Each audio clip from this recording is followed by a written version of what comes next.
Coach Allen from Yarmouth High School, and Ellsworth was the favorite of this whole tournament coming in at the start of the season, and just talk about how your kids were able to pull it off, send the game to overtime, and then pull it off at the end.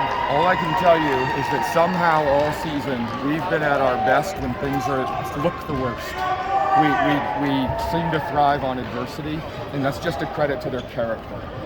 These kids, for whatever reason, they somehow, despite as bad as it was looking today, they never doubted it. And they just have that mantra that we're at our best when it's the hardest.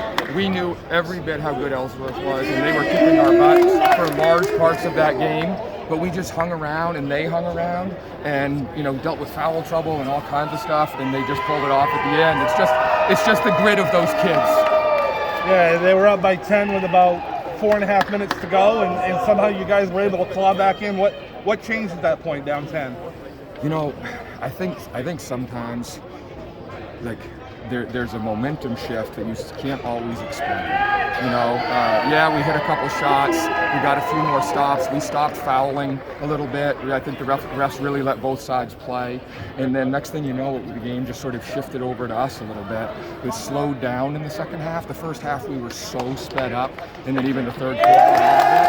And the game slowed down for us in the fourth quarter finally, which is how we play. And so once the game slows down for us, that's when we tend to have success, and that's what happened towards the end there. Yeah, the kid stepping up to make that three-pointer with 7 or 8 seconds. I mean, what's crazy? So calm and collected when that shot Stevie went up. Walsh had 2 game-winning goals in their soccer championship in the playoffs, and then he steps up and does this. He's one of the most clutch kids I've ever been around, and it just doesn't even surprise us. We just know that if there's a big shot to be had, we get him the ball, and he's just like you said, cool, calm, and collected. That's just Stevie Walsh. 9 for 10 for the foul line in overtime.